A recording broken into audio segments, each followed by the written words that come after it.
de Dieu, le choix de Dieu. Actes chapitre, je crois, 14, 15 ou 15, 14, la Bible dit, Dieu a jeté un regard vers les nations, c'est-à-dire dans les mondes, dans nos pays. Il a récupéré un peuple, il a choisi. Donc il n'a pas pris tout le monde, mais il a fait le choix. Il a choisi un peuple qui porta son nom. Or, les peuples qui portent le nom de Dieu ou le nom de Jésus aujourd'hui, parce que le nom de Dieu, c'est le nom de Jésus, c'est là où il explique aussi la parole, selon Apocalypse chapitre 19, verset 13, c'est ça le nom de Dieu, c'est la parole. Donc, les peuples qui portent la parole de Dieu aujourd'hui, que j'explique le nom de Dieu, ou qui ont le nom de Dieu aujourd'hui, que j'explique le nom de Jésus, c'est l'Église, c'est les chrétiens. Et ce sont ces peuples-là, la Bible les considère comme étant les choix de Dieu, tels que nous sommes là. Alors, qu'est-ce que nous pouvons donner à ces dieux au retour par rapport à tout ce qu'il fait dans nos vies, par rapport à tout ce qu'il réalise dans nos vies? Il est vrai que tous les problèmes que nous avons quant à la chair, étant sur cette terre, en ayant ces corps corruptibles, ne finiront jamais. Ça, c'est ça ce qu'il faut retenir. Jésus avait guéri les malades à son époque, mais cela n'épargnait pas au fait la vie de toutes ces personnes-là aux intempéries et aux quelques soucis encore de la vie. Ces gens-là, une fois encore, étaient tombés malades. Lazare était ressuscité, Lazare était encore mort. C'est pour cela que nous disons toujours aux gens qui courent après les délivrances physiques, qui courent après des guérisons, des miracles charnels. Ces gens-là commettent une grosse erreur d'aller chercher les miracles ça et là. Et la majorité de ces gens tombent entre les mains des faux prophètes. Parce que les diables aussi réalisent des miracles. Ça, il faut le savoir. Ils réalisent le miracle, ils accomplissent les miracles. Parce que tous les miracles que nous accomplissons avec le Saint-Esprit dans l'Église, les diables aussi, la Bible dit, peut les reproduire. Vous voyez? Et au moment où nous sommes en train de parler, le diable, il a ses serviteurs qui reproduisent tant des miracles, qui donnent des prophéties, qui ne tapent pas aussi à côté. Mais la Bible considère tous ces miracles et toutes ces prophéties comme étant la séduction de l'ennemi pour tout simplement égarer ces gens. Vous voyez, la vie éternelle passe par la parole. Quand vous êtes dans une assemblée où vous n'avez la bonne parole n'est pas prêchée, c'est votre salut qui est en jeu. Ça, il faut comprendre cela. Alors, tout ce que nous devons comprendre, chers enfants de Dieu, le Seigneur nous a fait cette grâce de les connaître, de demeurer en lui, d'être son enfant. Tout ce que nous pouvons offrir à Dieu, c'est le fruit de nos lèvres. Être reconnaissant par rapport à tout ce que Dieu fait dans nos vies. Parce que si tu regardes ta vie, tu dis, ah, depuis que j'ai ce souci, je prie le Seigneur ne me délivre pas, le Seigneur ne fait rien. Cher enfant de Dieu, ça, c'est que tu n'as pas encore compris pourquoi tu es chrétien, tu n'as pas encore compris pourquoi tu es là, pourquoi tu es enfant de Dieu. Nous sommes enfants de Dieu, d'abord pas pour que nous soyons libérés de tous les soucis qui nous environnent dans ce monde. Mais nous sommes d'abord enfants de Dieu pour hériter le ciel. C'est ça le but sur lequel le Seigneur Jésus-Christ était venu sur cette terre, mourir sur une croix, pour que nous ayons la vie éternelle. La Bible dit, car Dieu a tant aimé le monde, il a donné son Fils unique, afin que quiconque croit en lui, la Bible dit quoi? Ne meure pas, qu'il ait quoi? Qu'il ait le mariage, qu'il ait quoi? Le succès, la réussite, qu'il ait quoi? Qu'il ait le voyage, qu'il ait le travail. Non, la Bible dit qu'il ait la vie éternelle. Parce que ça, c'est capital, ça, c'est primordial, c'est plus que toute autre chose que le Seigneur peut nous donner sur cette terre. Mais cela ne dit pas pour autant que le Seigneur nous abandonnera quand on sera malade ou quand on sera accablé par des soucis quant à la chair. Ici, je nous envoie dans Matthieu chapitre 3, Matthieu plutôt chapitre 6, verset 33. Le texte dit, cherchez premièrement quoi? Le royaume des cieux, et toutes ces choses, c'est-à-dire toutes ces choses quant à la chair, vous sera donné par-dessus. Vous comprenez? Donc, si nous, en fait, les primos, ce qui est primordial aux yeux de Dieu, ce que nous devons d'abord chercher au départ, c'est d'abord que nos âmes, les salis de nos âmes. Et ensuite, nous pouvons aussi demander à Dieu tout ce qui est matériel, tout ce qui est physique, tout ce qui est guérison, toutes ces choses-là. Vous comprenez cela? Donc, je suis désolé pour les faux prophètes qui mettent d'abord les choses charnelles devant, vous comprenez, qui, fixent les regards des enfants de Dieu sur des choses de la terre, les choses terrestres. Ce sont des gens qui n'ont pas, bon, je parle des faux prophètes, mais s'il y a des vrais serviteurs aussi qui s'alignent sur la même voie que les faux prophètes, ce sont des gens qui n'ont pas compris pourquoi Jésus-Christ était mort à la croix pour nous. Parce qu'il est mort pour que nous ayons d'abord les salis de l'âme. Ainsi, il peut aussi régler quelques soucis que nous avons quant à la chair. Donc, qu'est-ce que je vais dire par là? C'est une petite exhortation que je fais pour introduire notre temps de prière. Je vais tout simplement dire ceci, que nous ne pouvons pas gâcher, comme vous comprenez, gâcher les cadeaux, cette richesse que le Seigneur nous a offert, que le Seigneur nous a donné, ce qui n'est rien d'autre que la vie éternelle.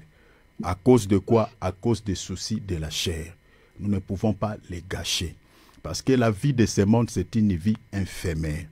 Si vous avez vécu longtemps sur cette terre, peut-être c'est 100 ans, 120 ans, peut-être si vous avez la chance, ça, plus de 120 ans. Si vous avez aussi moins de chance, peut-être moins de 100 ans, tout ça. Donc, c'est une vie courte. Même si vous avez eu beaucoup de moyens, beaucoup d'argent, vous ne ferez pas, plus de 200 ans. Vous comprenez? Plus de 200 ans. Donc, c'est une vie courte. Alors, qu'est-ce qu'il y a à voir entre cette vie courte avec la vie sans fin? Donc, cette petite exhortation, c'est pour nous encourager à s'accrocher à Jésus. Quels que soient les soucis qui nous environnent, quel que soit tout ce que nous pouvons rencontrer dans ce monde, nous ne pouvons pas abandonner le Seigneur. Rien ne peut nous séparer de l'amour de Christ. Parce qu'il y a une belle promesse qui est plus que toute autre promesse, mes bien-aimés, de ce monde. La vie sans fin. Une vie éternelle auprès de Dieu. La Bible dit, il essuiera nos larmes. Il n'y aura ni deuil, il n'y aura plus de maladies, il n'y aura plus de soucis. On ne parlera plus de Satan et les démons. Vous voyez, et cette vie ne peut être comparée à quoi? Donc, accrochons-nous à Jésus, persévérons. Alors, nous allons adorer Dieu. Oh, le Dieu d'amour, le Tout-Puissant, gloire à toi, sois loué, élevez-les, élevez-les, élevez-les, alléluia, sois loué, papa, sois béni, le Dieu d'amour, le Tout-Puissant, gloire à toi. Papa, sois loué, Jésus, sois béni, oh, le Dieu d'amour, le Tout-Puissant. Papa, gloire à toi.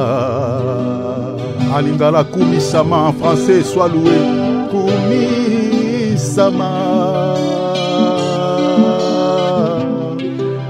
Sanzolama Yahweh Yonde Zambe Nabiso Yahweh Yahweh Yahweh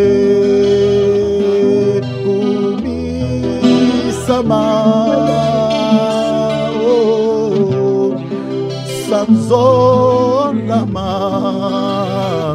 Yahweh, Yo Zambe na biso, Yahweh, oh, Yahweh en français, sois loué, sois loué, sois loué, sois loué, Jésus, sois béni, le Dieu d'amour, le Tout-Puissant. Gloire à toi, il est assis de notre côté, faire aussi le bilan de notre santé spirituelle. Regarde aussi ce qui a été et ce qui n'a pas été sur le plan spirituel. Parce que dans la vie chrétienne, il faut grandir. Mais si on ne grandit pas, c'est qu'il y a quelque chose qui cloche. C'est qu'il y a quelque chose qui ne va pas. Maintenant, il faut que tu fasses l'examination. Le bilan, c'est de s'examiner. Regarder ce qui avait fait de sorte que ta santé spirituelle soit médiocre. Ça peut être les péchés, ça peut être la distraction. Cette distraction peut être liée peut-être aux réseaux sociaux, aux séries télévisées. Ça peut être lié, je ne sais pas, peut-être qu'il y a eu beaucoup de fréquentations cette année. La majorité de ces fréquentations, c'était des païens, des personnes païennes qui t'ont pas aidé. Mais tout seul, c'est compliqué. Tu as besoin de l'aide de Dieu.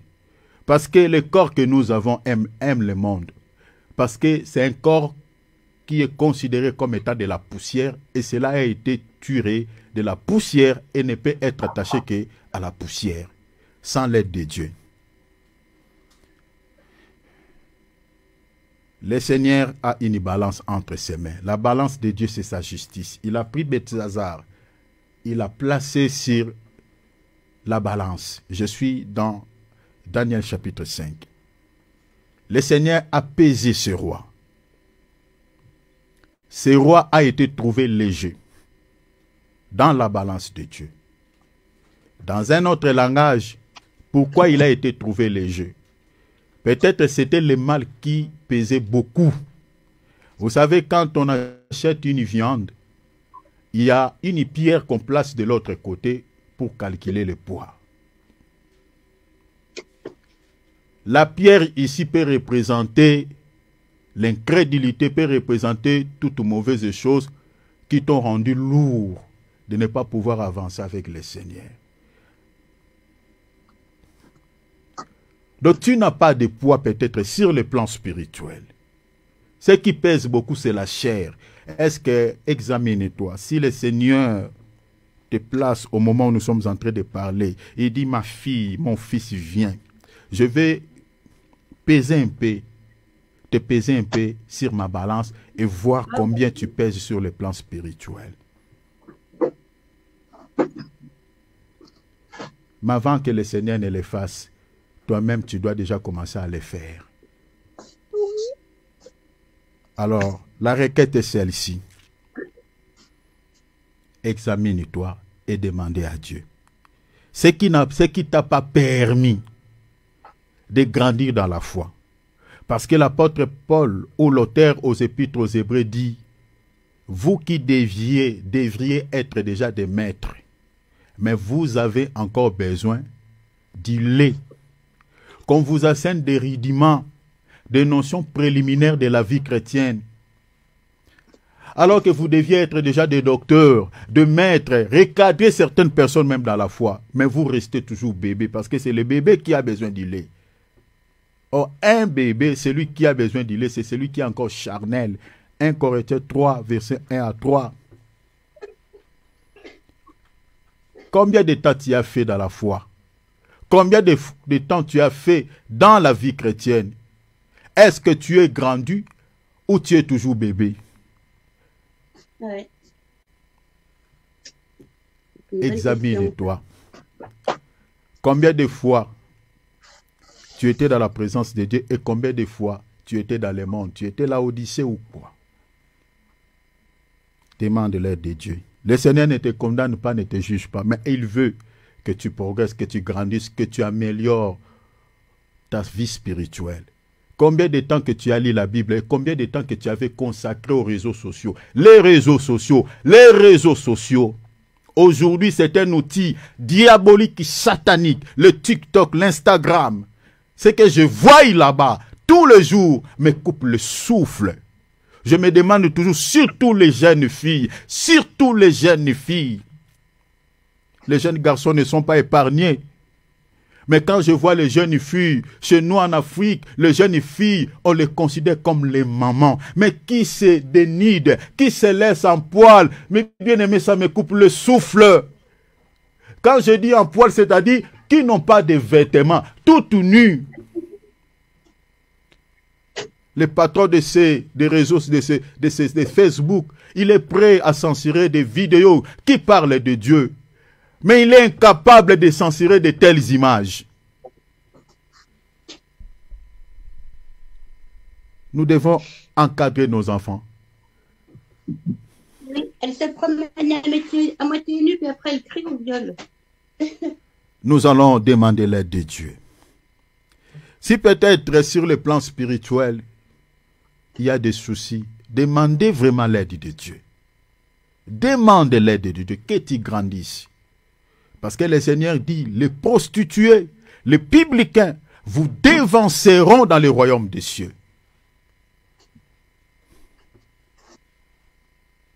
Les publicains, les prostituées, peut-être c'est ceux qui n'ont pas encore Jésus aujourd'hui. Mais qui vont se joindre à nous, mais qui vont dépasser, nous dévancer dans le royaume. Dévancer ici, c'est-à-dire ils entreront. Mais nous qui ont commencé, peut-être l'essor sera catastrophique. L'apôtre Paul lui dit, je crains après avoir vous prêché la parole, que moi-même dans les derniers jours je sois désapprouvé. Mais bien aimé, il y a possibilité que tu as servi le Seigneur, que tu as suivi le Seigneur. Mais au dernier jour, le Seigneur dit, je ne te connais pas. Tu es disqualifié. À cause de quoi? À cause de ça.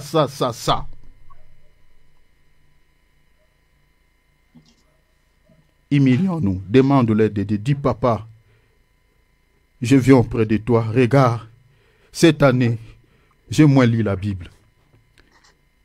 Seigneur, je n'ai pas pu marcher vraiment dans une vie de sainteté. Je me laissais traîner dans ça. Mais demande la grâce, parce que le but de ces messages, le but de notre rencontre ici, cher enfant de Dieu, que personne ne rate l'enlèvement. Que personne ne rate l'enlèvement. Que nous soyons sauvés, parce que le Maître revient. Il est proche à la porte. Demandons sa grâce, s'il vous plaît. Prions, élevons nos voix. Notre Père. Notre Père. Notre Père. Alléluia. Alléluia.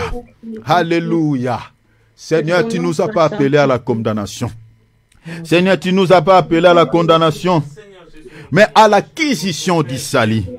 À l'acquisition du salut. Et le diable travaille. L'apôtre Paul nous enseigne, il dit, il est notre adversaire. Il rôde comme un lion, cherchant qui il dévorera. Et l'Écriture nous montre qu'il impose beaucoup de soucis, beaucoup de souffrances aux enfants de Dieu. Et la seule arme qui nous permettra de mettre hors d'état de nuire, celui-ci, c'est la prière. La prière est une arme puissante. La prière est une arme, mes bien-aimés, qui peut plier les genoux de l'ennemi. Une prière faite au nom de Jésus. Ça, c'est une précision à souligner. Parce qu'il y a aussi d'autres, il y a aussi des gens qui font des prières, mais ils le font au nom de certaines divinités que nous connaissons dans ce monde. Mais la prière faite au nom de Jésus, c'est cette prière-là qui peut mettre hors d'état de nuire l'ennemi. Et nous devons combattre tous les jours. Il ne faut jamais perdre la foi. Mais bien aimé, remarquez, la Bible dit, même la nature elle-même ne vous enseigne-t-elle pas. Mais bien aimé, vous êtes dans une guerre.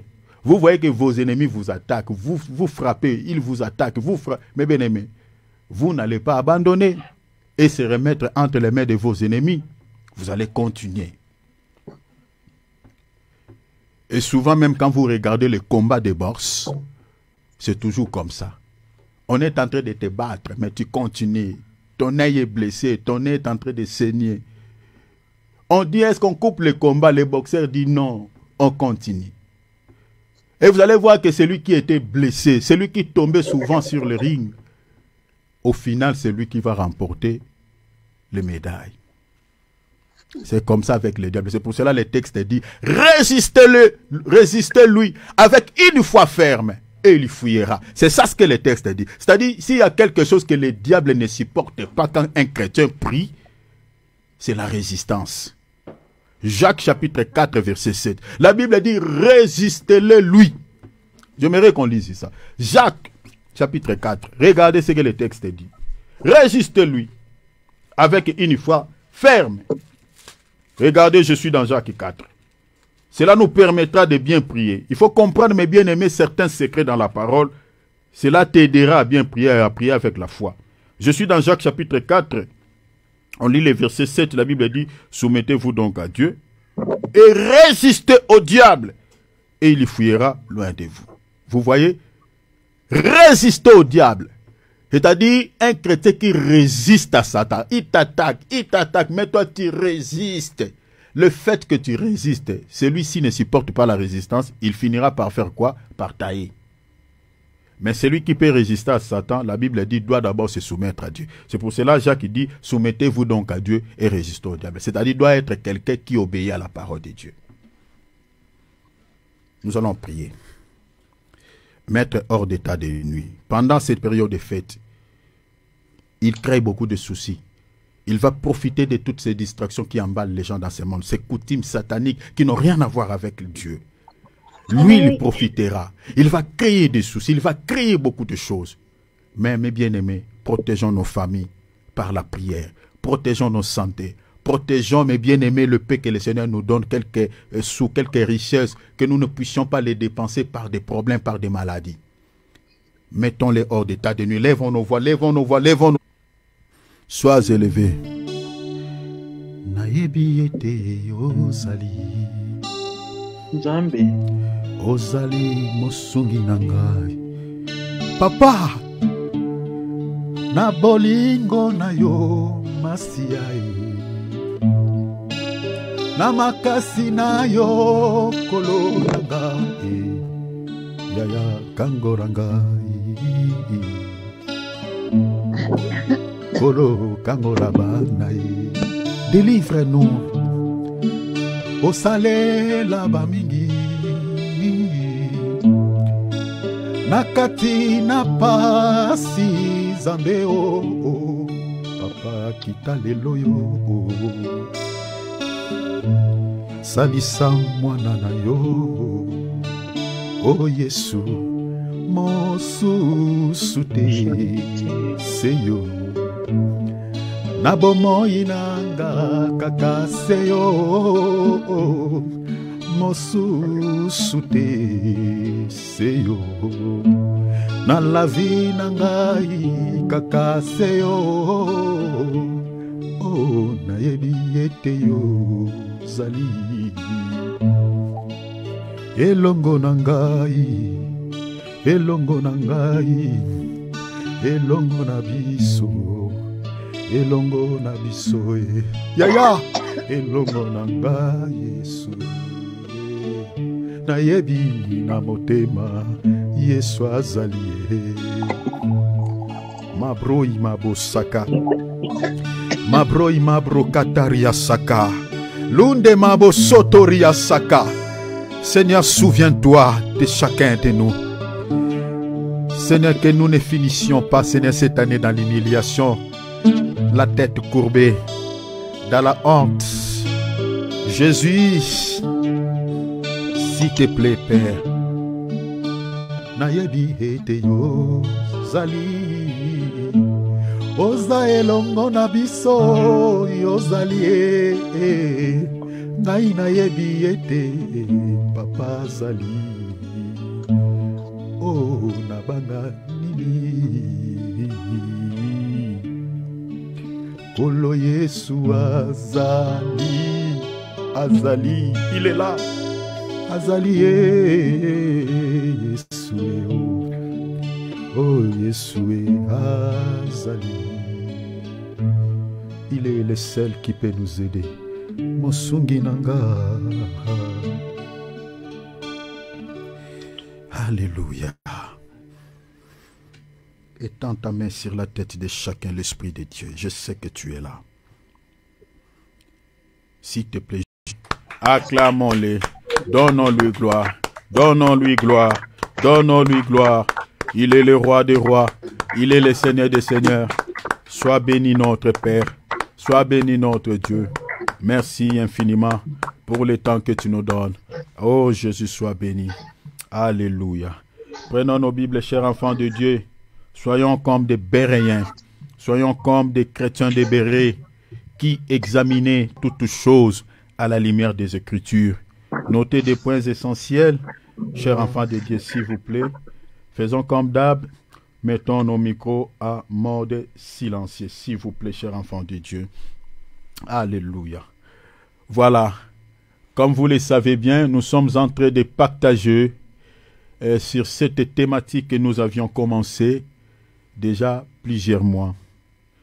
Et par la grâce du Seigneur, je vais faire tout vraiment par la grâce de Dieu que nous puissions mettre un point virgule sur cette thématique. Cette semaine qui va commencer déjà, là c'est lundi, parce que ça sera la dernière semaine de l'année, presque, oui, je ne sais pas si je me trompe, mais presque la dernière semaine de l'année 2023. Donc, je ferai de mon mieux pour que nous puissions mettre un point virgule, parce que le message ne finit pas, ne finit toujours pas, parce qu'il y a beaucoup de choses toujours à dire par rapport à la parole de Dieu. Voilà pourquoi nous disions toujours que nous mettons un point virgule, parce qu'un jour à l'autre, nous reviendrons encore pour parler de cela. Parce qu'on parlera toujours d'autres choses. Alors, nous sommes en train d'aborder sur la marque de la bête. Alors, suivez-moi, je crois que si Dieu le permettra, je toucherai sur peut-être la marque ou le nombre de ce nom ou le chiffre 666 aujourd'hui.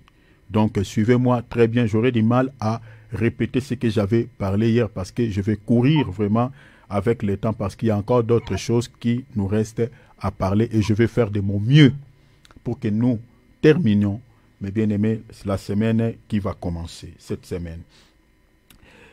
Alors, nous sommes dans le livre d'Apocalypse, chapitre 13. On va lire le verset premier et puis on va sauter. On va lire à partir du verset 4 jusqu'à la fin. Hein? Donc, on va lire jusqu'à la fin. On va sauter, on va lire jusqu'à la fin. Il y a un pourquoi je saute comme ça, parce qu'il y a des choses. Je ne sais pas, le Seigneur me guide. Je ne sais pas si je vais directement interpréter ou je vais lire et puis je vais interpréter le tout après. Mais on va se laisser guider. Je lis à partir du verset premier. Le texte dit ceci. Et il s'éteint sur les sables de la mer. Ici, le sable de la mer, ici, on dit, il s'éteint sur les sables de la mer. Qui s'éteint sur les sables de la mer? J'aimerais attirer votre attention ici à quelque chose, parce que, comme je nous avais dit hier que le livre d'Apocalypse n'est pas écrit dans un ordre chronologique. Il y a certains détails d'un autre chapitre, on les complète dans un autre chapitre. Parce que quand on dit « il s'éteint sur les sables de la mer », qui s'éteint sur les sables de la mer? C'est les dragons. Prenons par exemple Apocalypse 12. Tournons nos Bibles dans l'Apocalypse chapitre 12. Vous allez comprendre que c'est les dragons. Donc, ce qui est dit ici, c'est vraiment une petite suite par rapport à lui. Je lis seulement les versets, je lis d'abord les versets 11. Et puis on dit, quand le dragon vit qu'il avait été précipité sur la terre, il poursuivait la femme qui avait enfanté l'enfant mâle. Je saute, je prends les versets 18. Il s'éteint sur les sables de la mer. Vous voyez?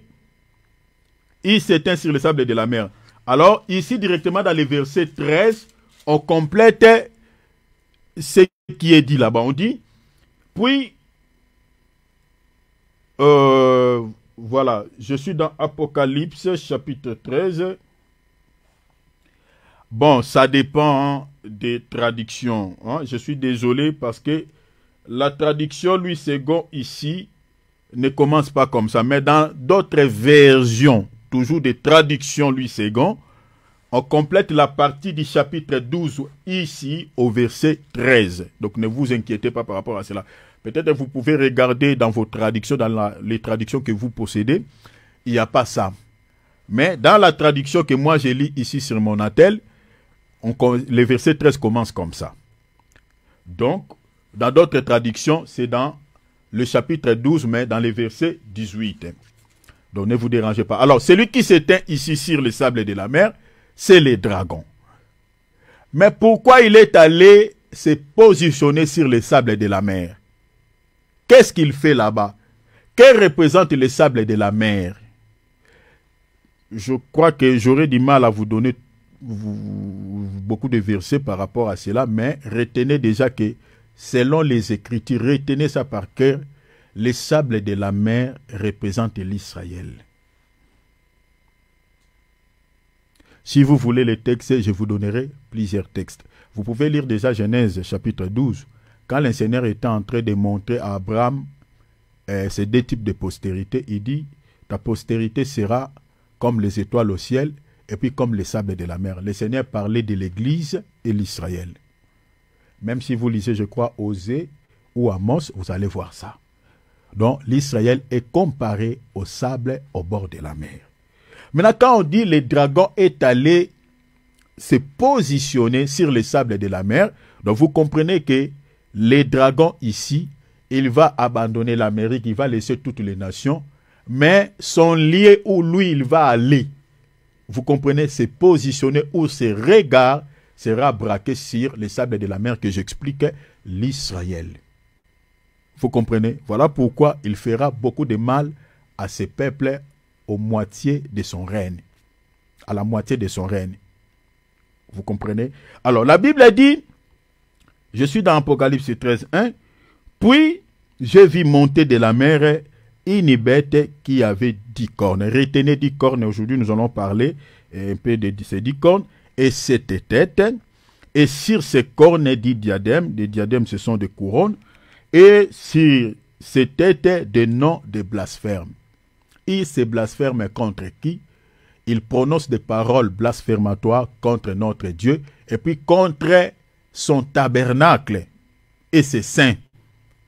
Vous allez... on lira, je crois, dans un autre verset. Bon, on peut déjà lire le verset 42 d'Apocalypse chapitre 13.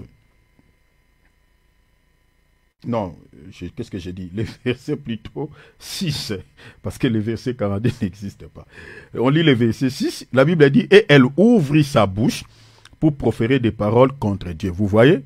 Donc, le nom de blasphème est là, parce que j'expliquerai aussi les noms de blasphème veut dire quoi.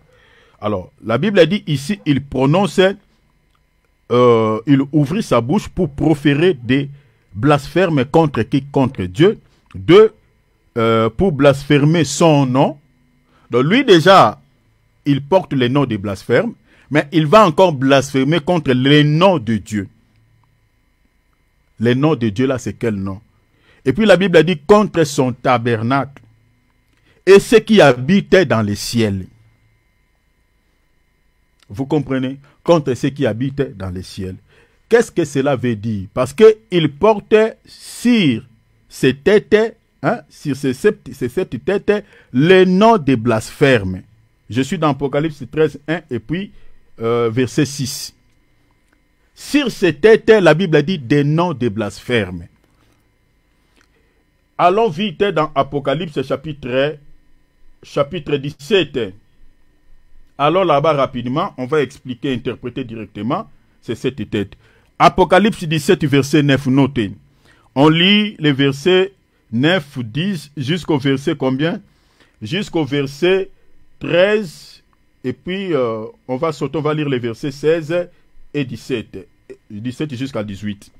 Je lis Apocalypse 17, 9. La Bible a dit, c'est ici l'intelligence qui a de la sagesse, l'intelligence qui a de la sagesse. Les 7 têtes sont 7 montagnes sur lesquelles la femme est assise. Je vous avais dit hier que cette femme qui est assise sur la bête, en réalité c'est la bête qui monte de la terre, mais ici on change seulement l'appellation. Mais c'est toujours elle. Donc ne vous compliquez pas. Alors la Bible dit dans le verset 10, les 7 têtes, la Bible dit, ce sont aussi 7 rois. Donc, cette bête d'Apocalypse 13, qui a 7 têtes, la Bible ici donne l'interprétation. La Bible dit ces 7 têtes-là sont 7 rois. Qui sont-ils ces 7 rois? Ces 7 rois-là, 1, c'est d'abord le roi d'Assyrie.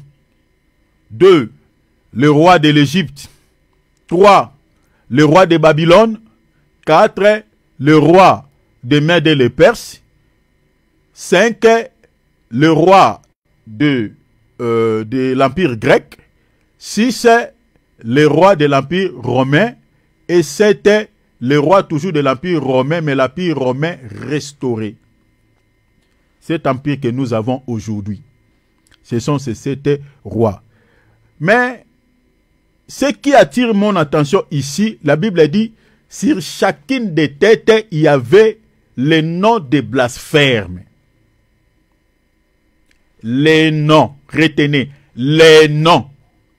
J'insiste, les noms des blasphèmes. C'est-à-dire les noms qui, au fait, cette bête, cette tête-là, ou ce roi, parce que dans vos calepins, mettez déjà les 7 têtes égales 7 rois. Comme cela est écrit. Mais sur leur tête, la Bible dit il y avait des noms de blasphèmes. Dans un autre langage, cela veut dire quoi?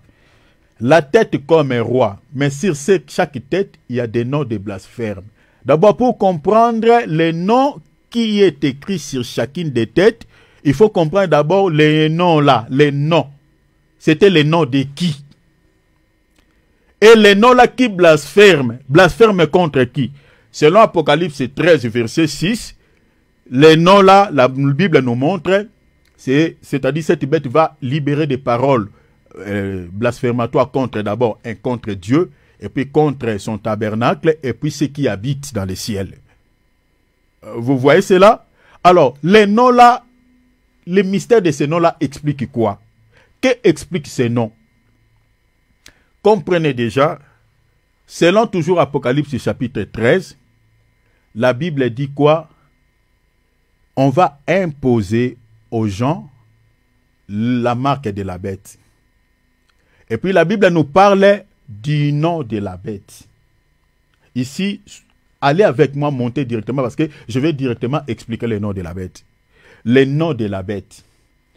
Et puis, le nombre de son nom.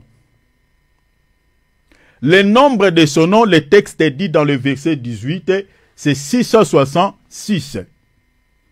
Mais ce n'est pas la marque. Mais vous comprendrez la marque. Et puis le nom de la bête représente quoi? Suivez-moi ici très bien. Le nom de la bête, parce que nous sommes allés là-bas pour expliquer les noms des blasphèmes sur chacune des têtes. Or, les têtes là, ce sont des rois qui gouvernent des royaumes ou des nations. Tels que nous sommes là aujourd'hui, comme je vous avais dit, l'Empire romain renouvelé n'est rien d'autre que, mes bien-aimés, selon la Bible et puis selon l'histoire, c'est CEE ou l'Union européenne qui a la suprématie, qui a la domination sur toutes les nations du monde. Parce que, selon les Écritures, la Bible dit, cette bête, Jean l'avait vu en train de broyer, d'écraser tout ce qu'il raconte sur son chemin. Et vous savez ce que cette bête, que j'explique ici, a fait à travers le monde. Vous comprenez?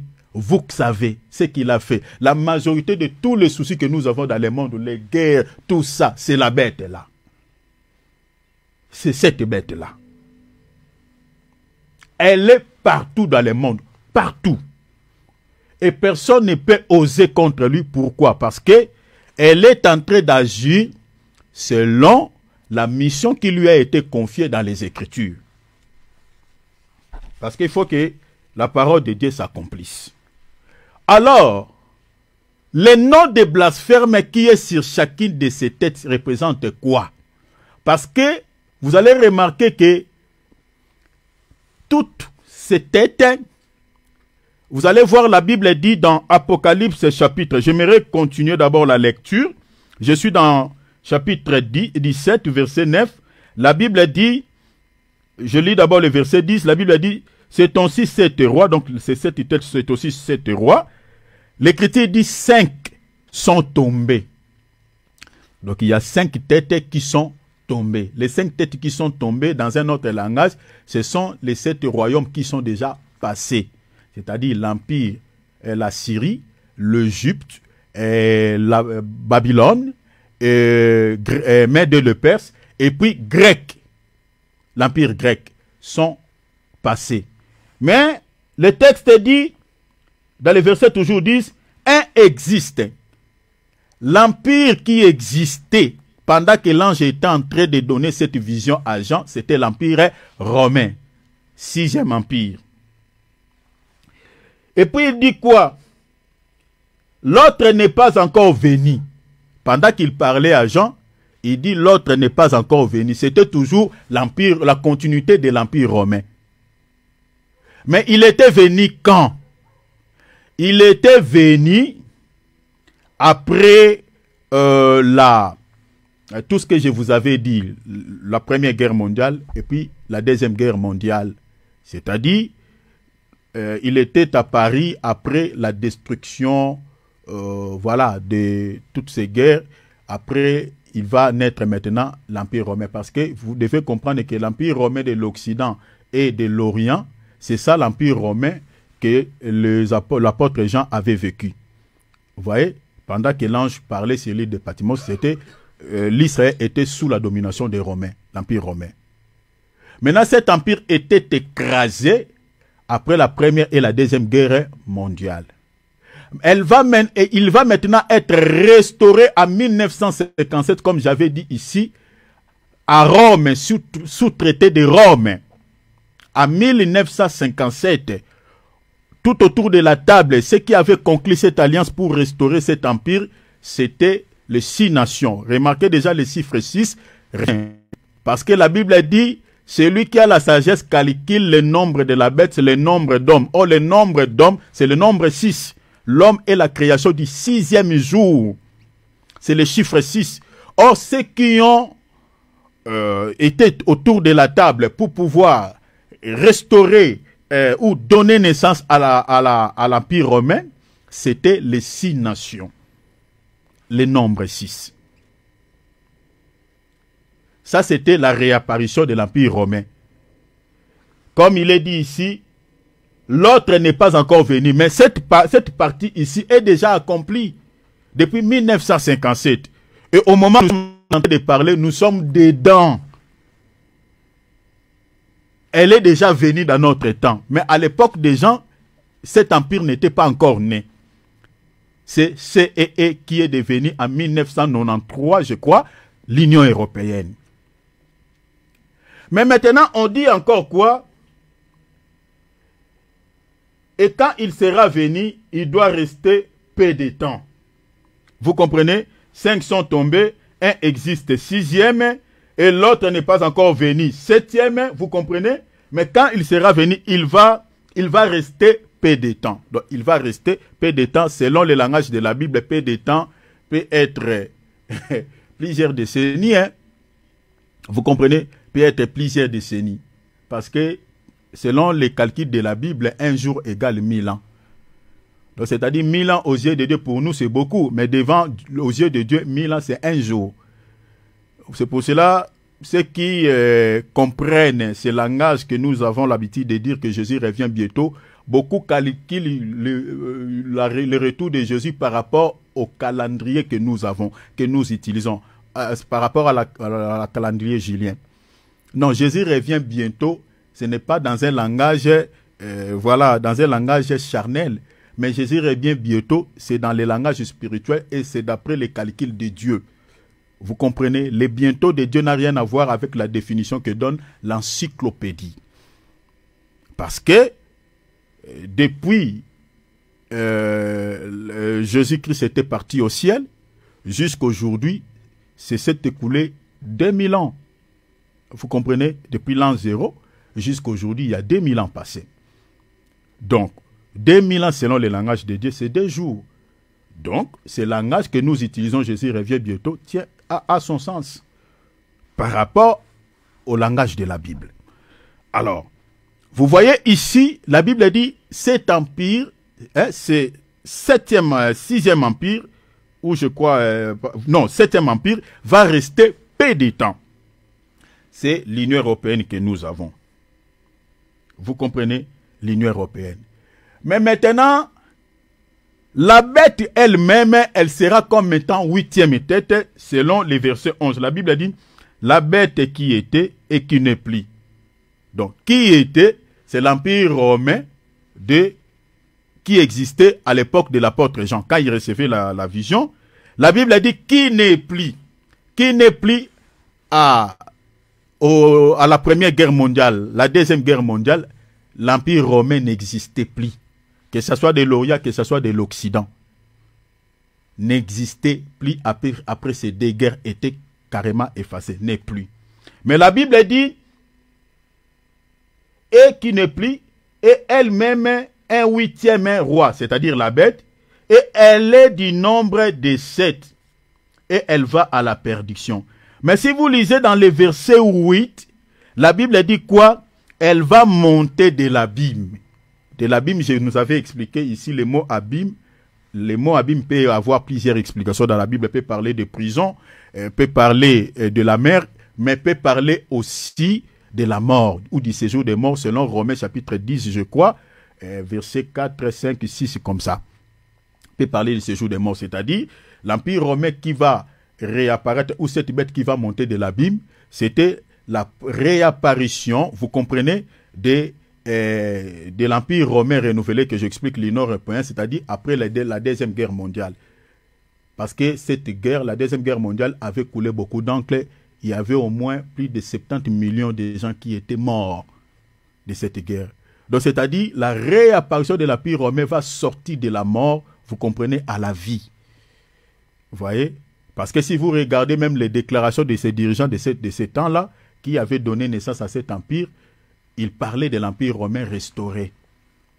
Vous voyez, je vous avais donné des explications ici. Alors, quand on dit les noms des blasphèmes sur chacune de ces têtes, les noms des blasphèmes de cette bête, c'est-à-dire c'était en réalité les noms de la bête elle-même, qui était la 8e. Attends, je vais lire d'abord une suite. Regardez, je lis à partir pour que vous compreniez, c'était le nom de la bête. C'était un nom blasphématoire qui blasphémait contre Dieu. J'aimerais lire à partir du verset. La Bible dit, je lis à partir du verset 15. Et lui fit donner, non, j'aimerais lire ici, je saute, lisez avec moi les versets 16 et 17. La Bible dit, elle fit que tous, petits, grands, riches et pauvres, libres et esclaves, réussissent une marque sur leur main droite ou sur leur front. Point. Maintenant, dans le verset 17, on dit, et que personne ne peut ni acheter, je reviendrai pour expliquer ça, ni vendre sans avoir la marque, d'abord la marque de la bête, c'est-à-dire, et le nom de la bête. Vous voyez cela? Donc, les noms qui étaient sur chacune de ces têtes, c'était en réalité les noms de la bête. Vous voyez? Si par exemple la bête, comme on est en train de dire ici, est l'image des faux messies. Souviens-moi ici bien. Parce que la bête sera l'image du faux messie ou du faux Christ, comme Jésus lui-même l'a dit dans Matthieu 24, à partir du verset 24. Même l'apôtre Jean a dit cela dans 1 Jean. Ça sera l'image du faux Christ ou du faux Messie. Mais maintenant, le vrai Messie, son nom s'appelle qui? Apocalypse chapitre 19, verset 13. Le vrai Messie, son nom s'appelle la parole. Est-ce que vous avez vu ça? Le vrai Messie, son nom s'appelle la parole. Mais maintenant, quand on dit ici, le nombre de son nom, donc, on nous parle le nom de la bête ou du nom de la bête, hein, sans avoir la marque, le nom de la bête, vous comprenez? Donc, le nom de la bête, ça sera la parole, mais une fausse parole. Vous comprenez? Une fausse parole. Ça sera l'évangile, mais un faux évangile. Vous avez vu ça? Un faux évangile. Voilà le nom qui est collé sur chacune des têtes. Dans un autre langage, cela veut dire quoi? Parce que vous savez que la parole du vrai Messie est considérée comme étant la loi de Christ, selon Galates chapitre combien? Chapitre 6. Attends, j'aimerais lire ça. Galates, prenons. Hein, suivez-moi très bien. Je suis en train de nous amener quelque part. La parole du Seigneur est considérée comme étant la loi de Christ. Je lis Galates chapitre 6, je lis le verset 2. Portez les fardeaux les uns les autres et vous accomplirez ainsi la loi de Christ. Vous voyez cela? La loi de Christ. La loi de Christ, c'est l'ensemble des Écritures que nous avons. La loi de Christ. Cela veut dire quoi par rapport maintenant à la bête? C'est-à-dire la parole de la bête qui est son nom. En réalité, ça sera des lois. Vous comprenez? Ça sera des lois que la bête mettra en place.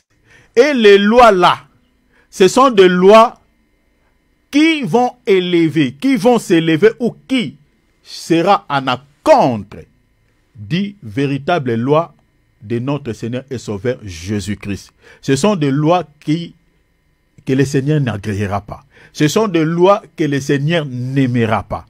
Ce sont des lois qui vont gouverner. C'est pour ça qu'on dit les lois là étaient sur la tête. C'est-à-dire les têtes comme les rois ou les 7 rois. Les rois de ce monde ou les rois qui vont gouverner ces nations, ça sera des rois qui vont voter des lois qui sera en accord aux lois divines de notre Dieu. La preuve est là. Tel que nous sommes là, regardez seulement les lois qu'on vote dans nos assemblées. Les lois qui dirigent ce monde. La majorité, ce sont des lois qui n'honorent pas Dieu. Ce sont des lois qui légalisent le mal. Pourquoi?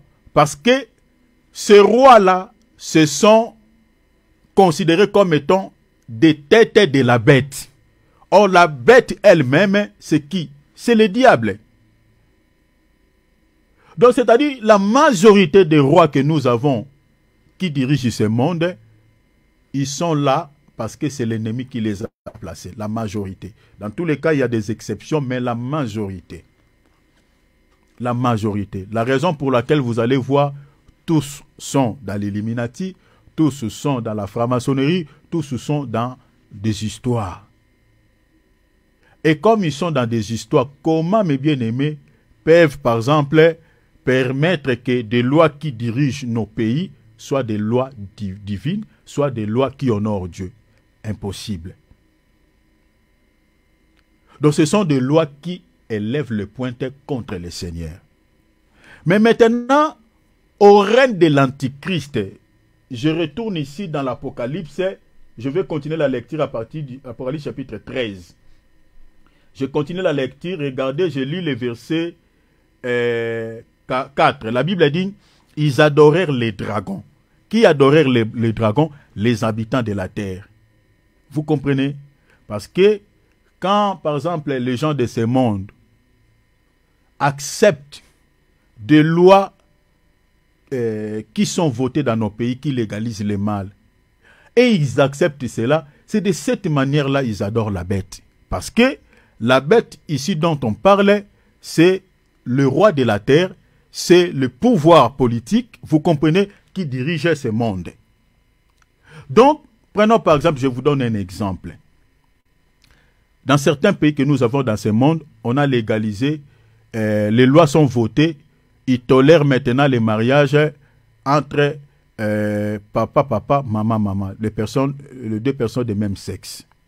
Ce sont des lois qui sont votées.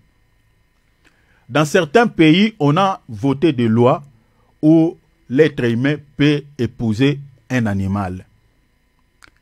Pour ceux qui ne savent pas, ce sont des lois qui existent. Si vous allez au Canada, ne vous étonnez pas quand vous voyez quelqu'un dans la mairie avec son chien, avec une robe blanche, ou sa chienne, hein, avec une robe blanche, tu vois un monsieur qui porte un costume en couleur blanc, hein, un costume en couleur blanc, pour tirer à 4 épingles, mais à côté, il est accompagné avec une chienne qui porte une robe de mariage. Ne vous étonnez pas. Ne vous étonnez pas, parce que là-bas, ça se passe comme ça, même en Allemagne. Vous comprenez? Alors, ce sont des lois qui sont votées. Alors, les gens de ce monde, si toi tu t'opposes à ces lois, qu'est-ce que ces gens-là vont te dire? Ils vont te regarder avec un œil hautain, ils vont te dire, toi, tu es méchant. Tolérance zéro, tu n'es pas tolérant. Laissez-les libres. Pourquoi vous êtes en train de les critiquer? Ce sont ces genres de personnes qui adorent la bête dont on fait mention ici. La Bible a dit, ils adorèrent les dragons. Qui est-il les dragons? C'est le diable.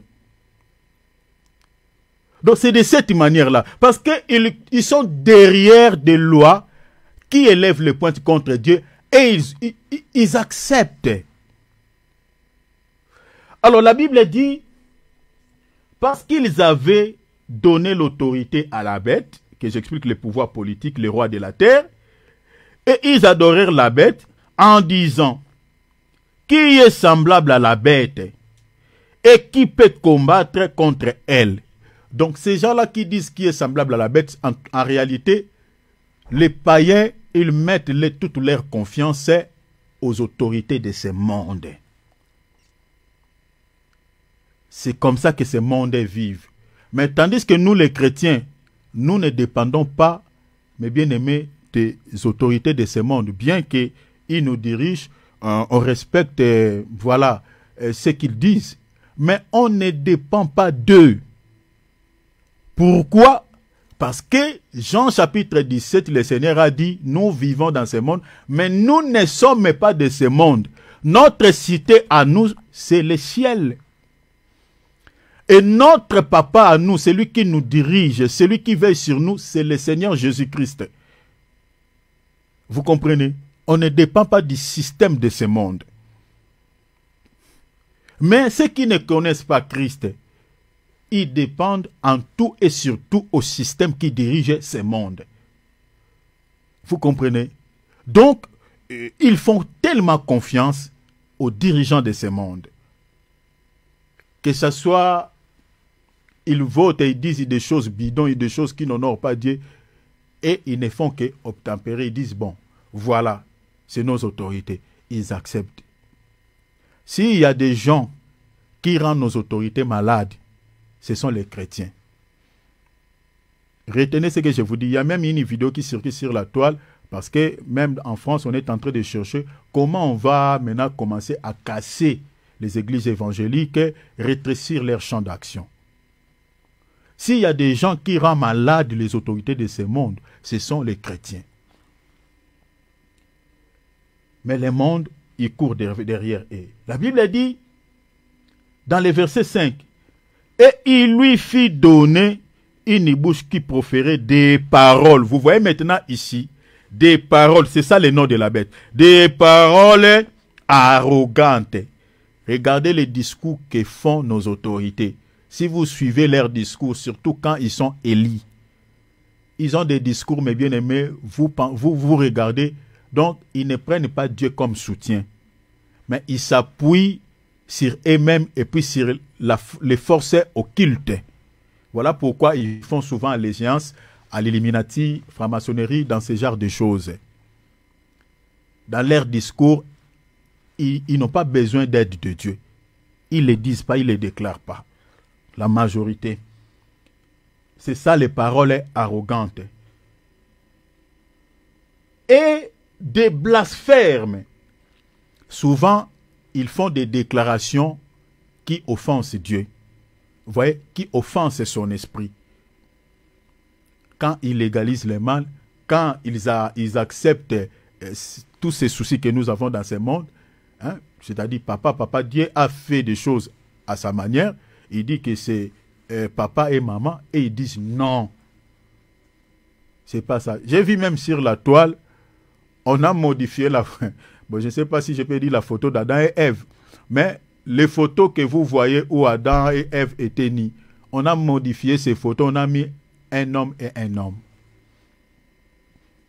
Vous voyez, ce sont de telles choses. Et qui sont derrière ça? Qui sont en train de donner l'impulsion ou ils sont en train de, voilà, de pousser les peuples à cela? C'est nos autorités. Ils font des déclarations pareilles devant le monde. Vous comprenez? Ils tolèrent, ils légalisent ça. Ils ont des paroles qui blasphèment et qui offensent Dieu. Et lui fit donner le pouvoir d'agir. Pendant combien de temps? 42 mois. Retenez ces mois. Parce que comme je nous avais dit ici, la prophétie, pour pouvoir positionner les peuples, il faut la placer dans le temps et dans l'espace. Retenez ce temps ici. Donc, le pouvoir qui a été donné à la bête, on dit il va agir pendant 42 mois. 42 mois égale à 3 ans et demi. Les 3 ans et demi ici, c'est la dernière moitié du règne de l'Antichrist. Ça ne sera pas parce que l'Antichrist va régner 7 ans, vous comprenez? Et la moitié de 7 ans, c'est 42 mois.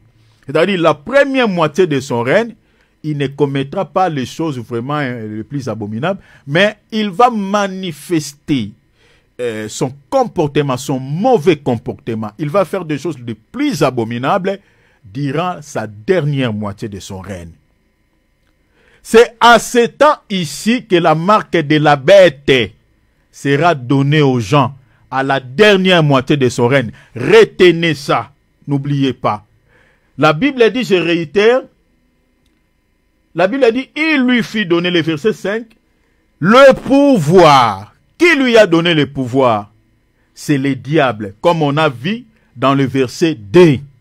La Bible a dit, les dragons lui donnant sa puissance, son autorité et son trône. Mais il va agir pendant combien de temps? Pendant 42 mois, c'est-à-dire 3 ans et demi, et ça sera la dernière moitié. Et le verset 6, la Bible dit, et elle ouvrit sa bouche. Elle va ouvrir encore de nouveau sa bouche quand? Durant la dernière moitié de son règne. Elle va ouvrir sa bouche, la bête, pour proférer des paroles blasphèmes contre Dieu. Pour blasphémer son nom. Il va blasphémer le nom. Or, le nom de Dieu, comme je viens de vous dire, c'est la parole. Et son tabernacle, c'est-à-dire, le tabernacle ici, prenez cela, c'est l'église. Parce que le tabernacle était le corps de Dieu. Parce que Dieu voulait habiter dans les tabernacles. Il dit, vous me bâtirez un tabernacle et j'habiterai au milieu de nous. Or, les tabernacles sur lesquels le Seigneur habite aujourd'hui, c'est l'église. Vous comprenez? L'église est le corps de Jésus. Vous voyez? C'est pour cela qu'il la Bible dit, vos corps est le temple du Saint-Esprit. C'est-à-dire, le corps de tous les chrétiens qui forment l'église du Seigneur, c'est ça le tabernacle de Dieu. Maintenant, ici, il va même blasphémer, proférer des blasphèmes contre les tabernacles. En d'autres termes, le tabernacle ici, qui existera pendant le règne de l'Antichrist et pendant la dernière moitié du règne de l'Antichrist, ça sera la Vierge folle qui subira des persécutions, des maltraitances. C'est-à-dire l'Antichrist va saboter les tabernacles de Dieu, c'est-à-dire l'église de Dieu durant son règne. C'est à ce temps-là que la Vierge folle sera tuée. Vous voyez cela? Donc, il ne connaîtra pas l'église. Aujourd'hui, nos autorités reconnaissent quand même l'église. Bien qu'ils sont en train de nous mettre des crocs en jambes, ils rétrécissent notre champ d'action, mais on prie quand même. On prie Voilà, nous confessons Jésus. Mais durant les règnes de l'Antichrist, pendant ces 42 mois-là, il va saboter les tabernacles que j'explique l'église du Seigneur. Et la Bible dit, ceux qui habitaient dans les ciels. Ceux qui habitent dans les ciels ici, ce n'est pas des anges. Au fait, c'est les enfants de Dieu parce que nous sommes citoyens du ciel, comme la Bible le dit. Mais nous vivons sur la terre. Donc ceux qui habitent dans les ciels, ce sont des gens les chrétiens qui vivent sur la terre, mais en réalité sont les citoyens du ciel. Selon Ephésiens chapitre 2, verset 19, 18-19. Nous sommes citoyens du ciel, gens de la maison de Dieu. Maintenant, dans le verset 7, la Bible dit, et lui fit donner de faire la guerre aux saints. Vous voyez, ça c'est la suite. Donc il va faire la guerre aux saints, c'est-à-dire les chrétiens qui rateront l'enlèvement. Parce que l'Église est considérée comme étant les saints de Dieu. La Bible dit, et de les vaincre. Vous voyez cela? Donc les chrétiens là, mes bien-aimés, ils prieront Dieu, comme j'avais dit. Le Seigneur n'écoutera aucune prière durant la dernière moitié du règne de l'Antichrist. Parce que, selon Apocalypse chapitre 8, la Bible dit, au septième son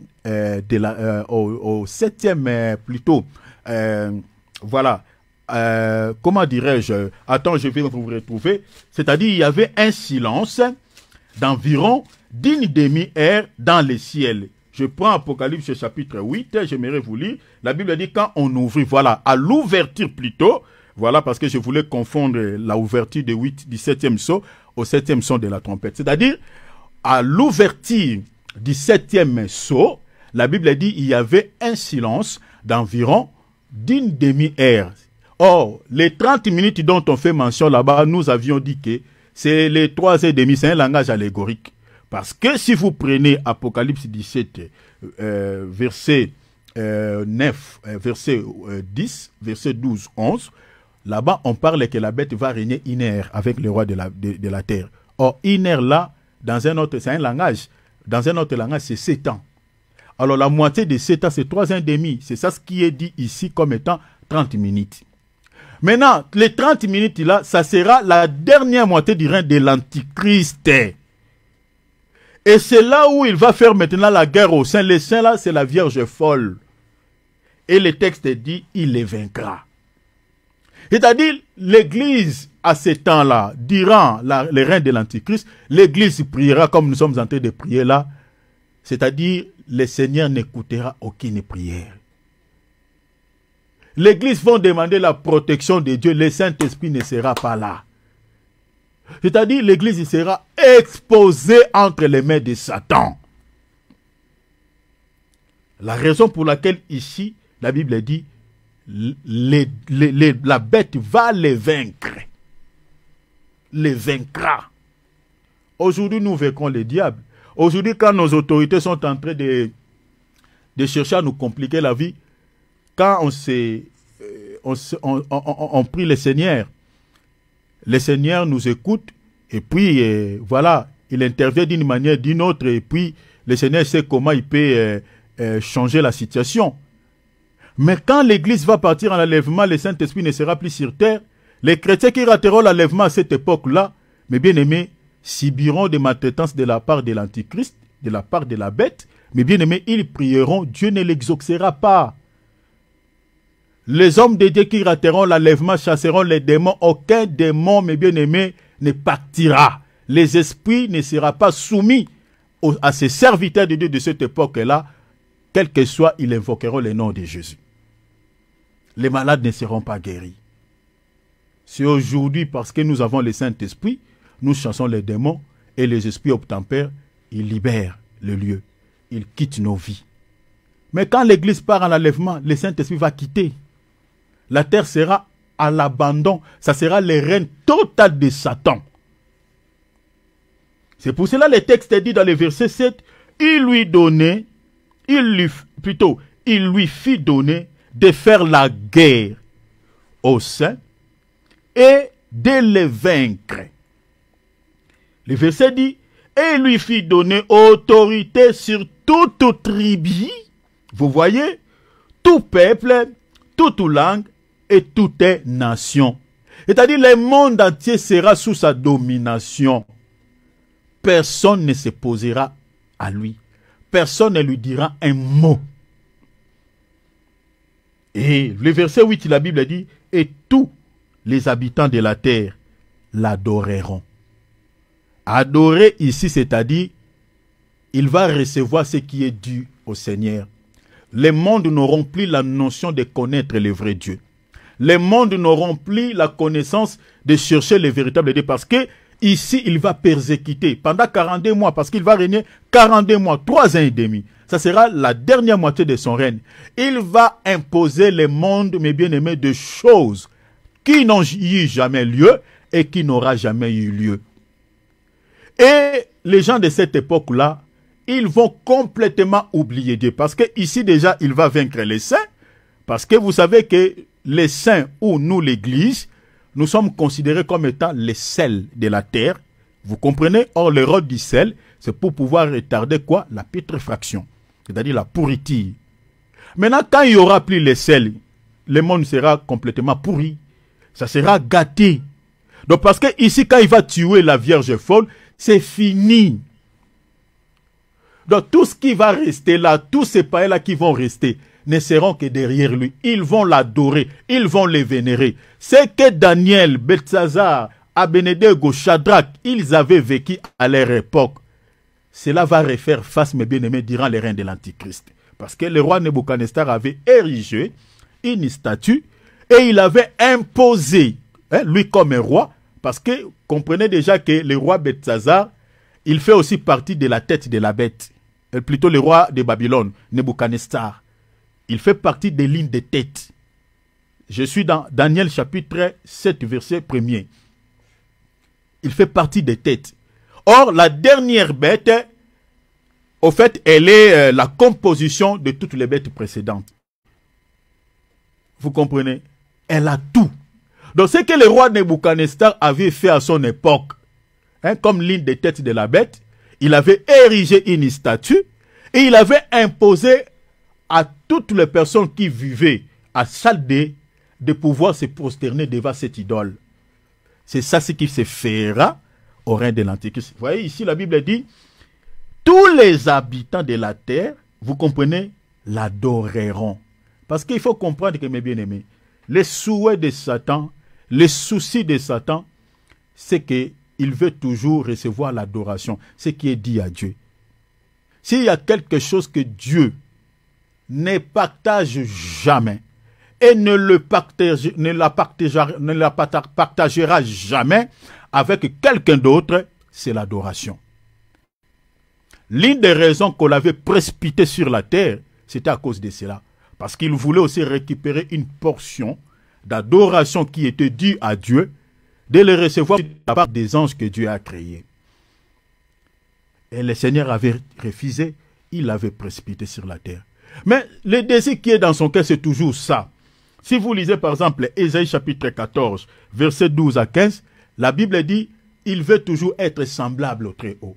Il dit, je monterai au ciel, je placerai mon trône dans les septentrioques, dans les ciels, et je serai semblable au Très-Haut. Il veut toujours s'égaler à Dieu.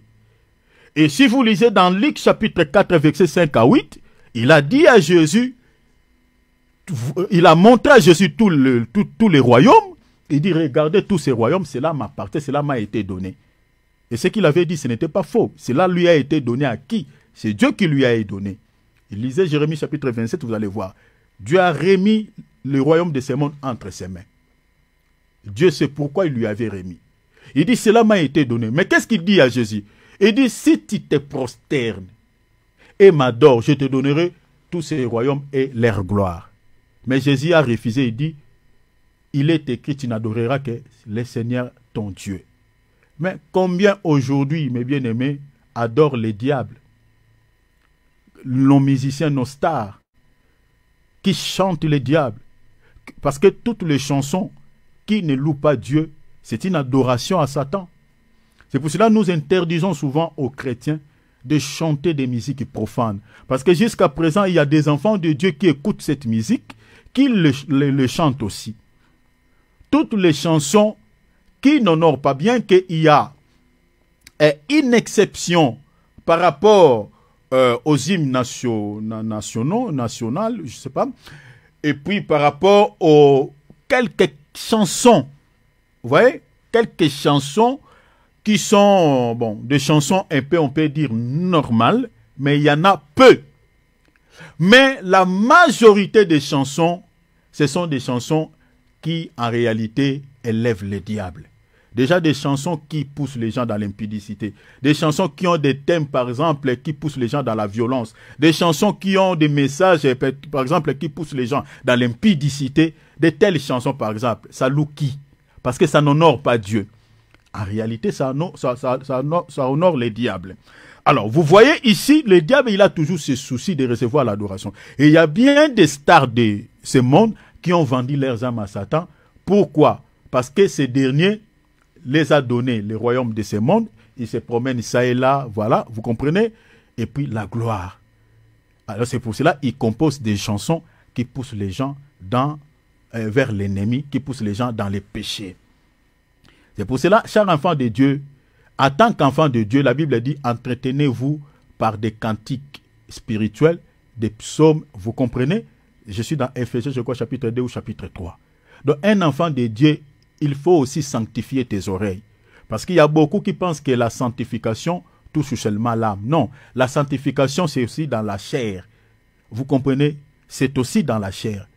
Ainsi dans l'âme et puis dans l'esprit. Parce que l'Écriture dit que le Dieu de paix vous sanctifie de tout votre être. C'est-à-dire corps, âme et esprit. Donc la sainteté, c'est aussi sur le plan physique. Donc ta manière de s'habiller doit être aussi sainte. Ici, je m'adresse aux frères, je m'adresse aux sœurs.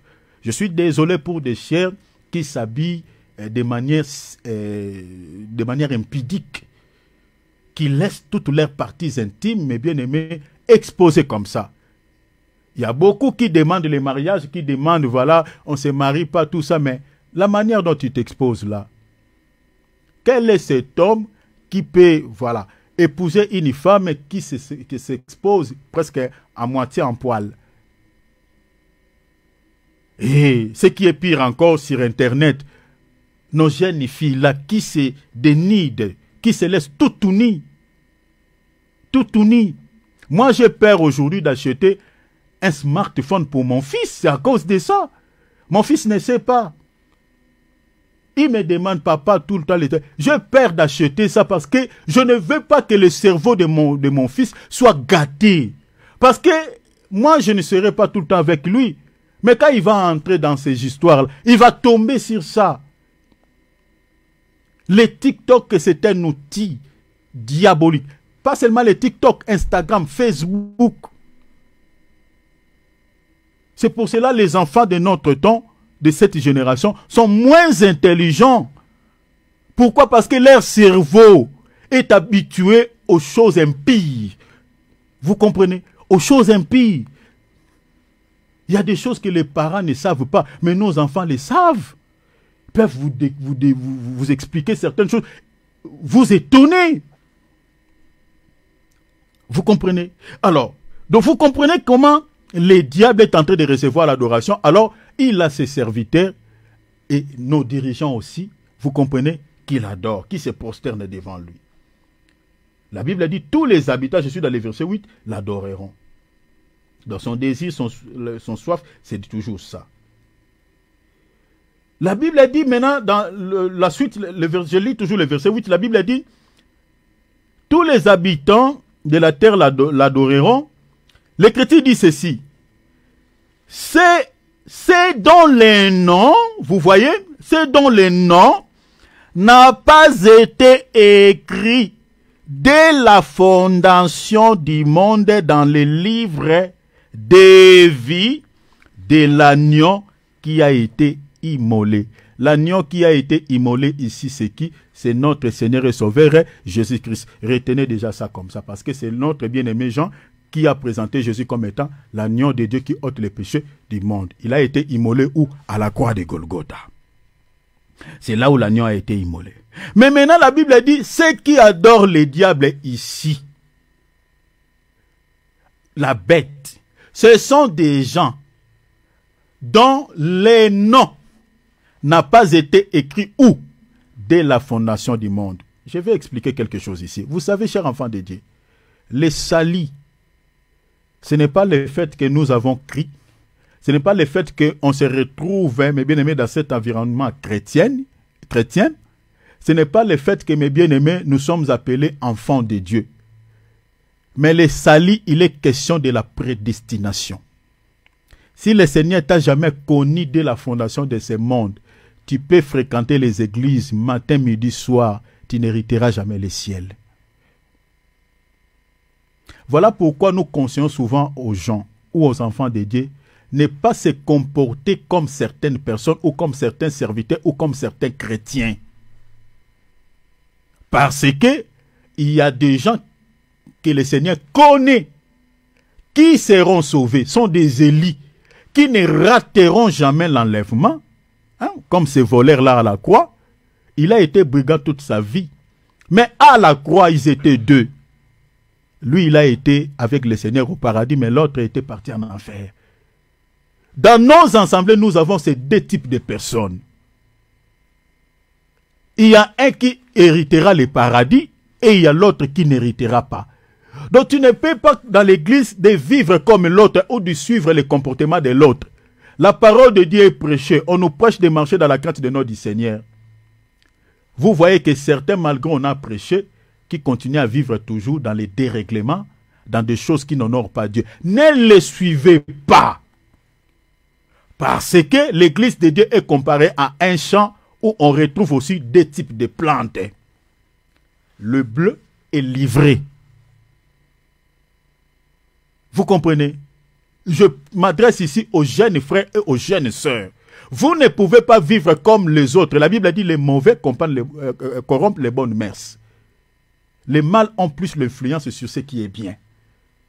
Surtout comme nous sommes là, mes bien-aimés, en pleine fête, ces fêtes païennes, qui n'ont rien à voir. Je suis désolé pour ceux qui célèbrent, vous pouvez. On n'interdit personne, mais nous, on sait que ces fêtes-là, ce sont des fêtes païennes qui tirent son origine, voilà, dans le monde, voilà, ça n'a rien à voir avec Dieu. Donc Noël, ça n'a rien à voir avec la naissance de Jésus-Christ. Malgré les gens le collent l'étiquette, voilà, la naissance, ça n'a rien, ça c'est une aberration.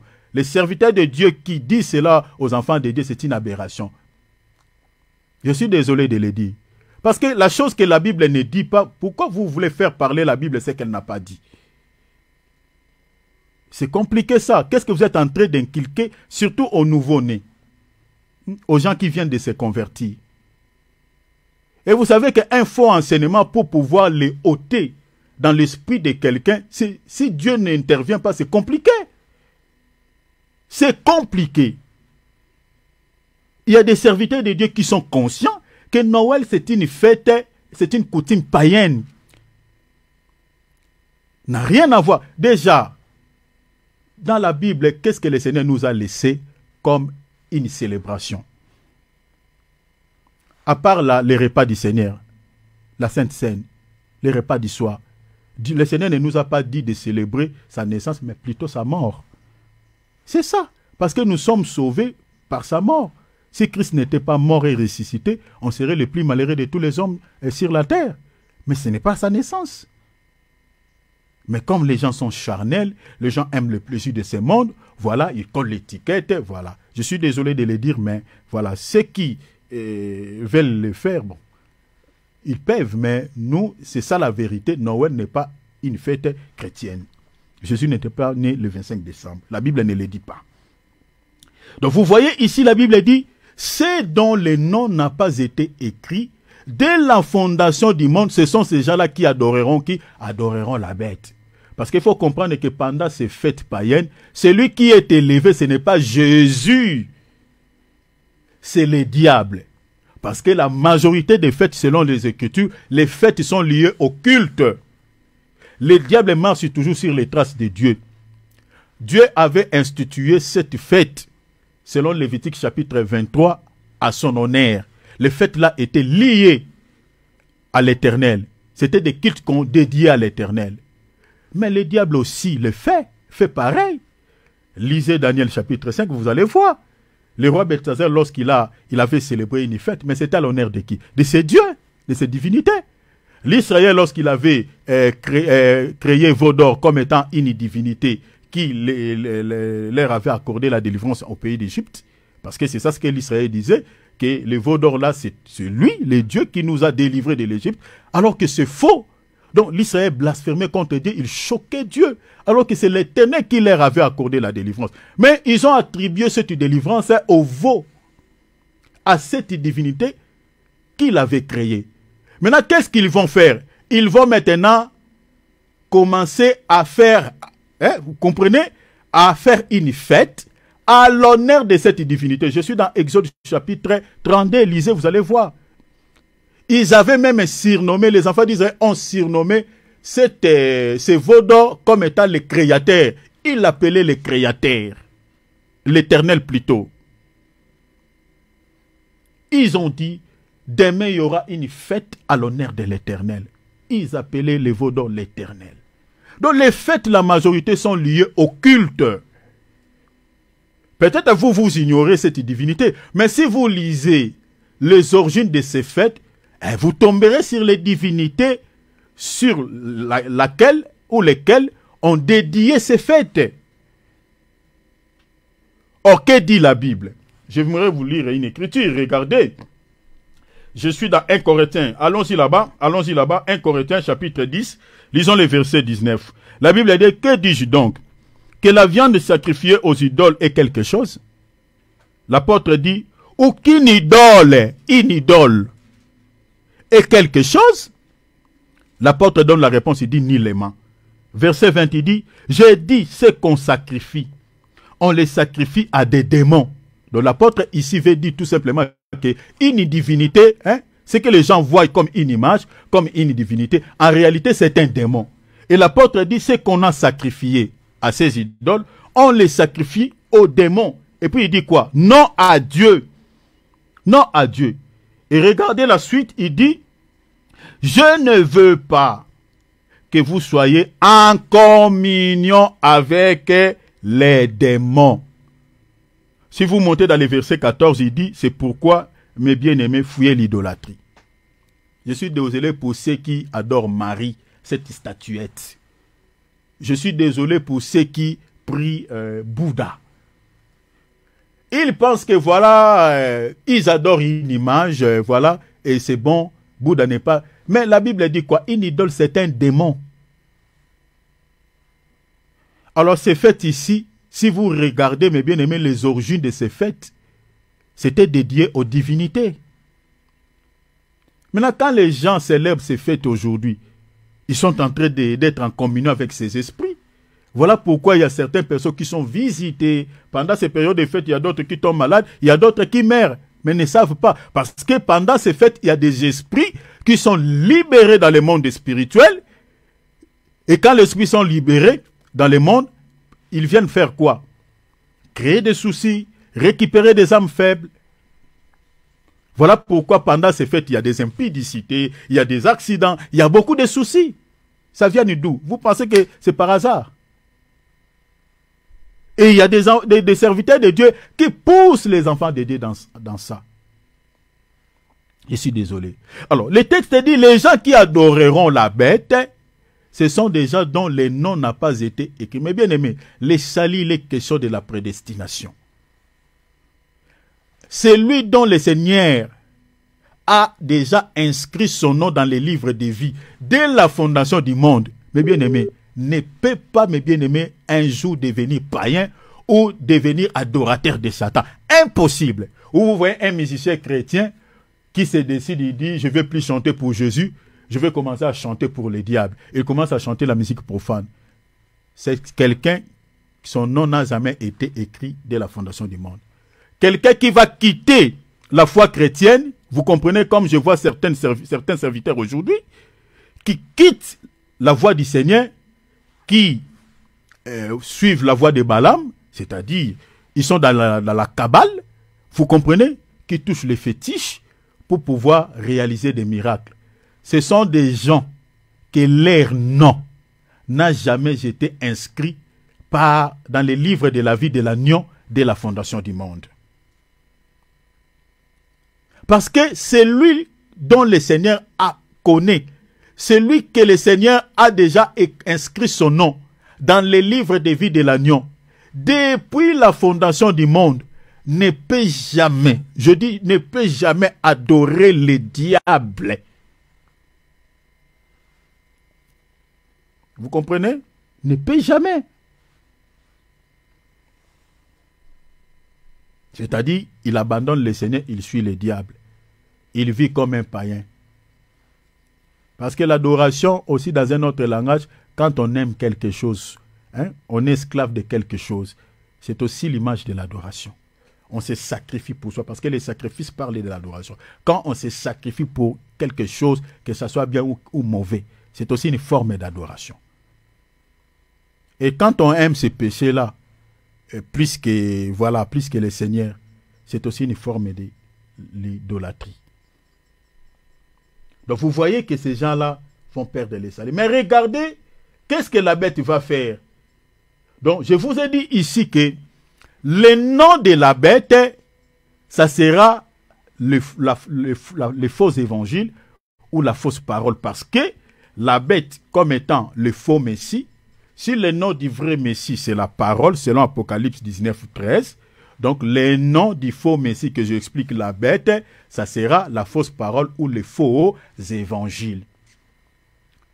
Mais la Bible dit, le nom de la bête, c'est le nombre 6.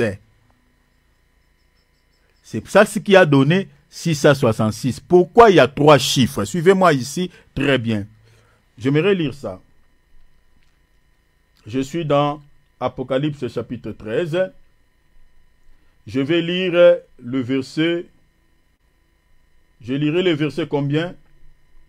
Je lis le verset. Suivez-moi ici, je vais terminer. Je lis le verset 17. La Bible a dit, personne ne peut acheter ni vendre sans avoir la marque, le nom de la bête ou le nombre de son nom. Verset 18, c'est ici la sagesse, que celui qui a de l'intelligence calcule le nombre de la bête. C'est un nombre d'hommes. Je vous ai dit que le nombre d'hommes, c'est le nombre 6.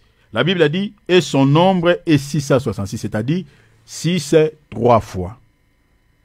Mais la Bible a dit le nombre d'hommes, c'est-à-dire l'homme et la création du 6e jour. Avant que j'explique ça, pourquoi le 6 est triplé ici?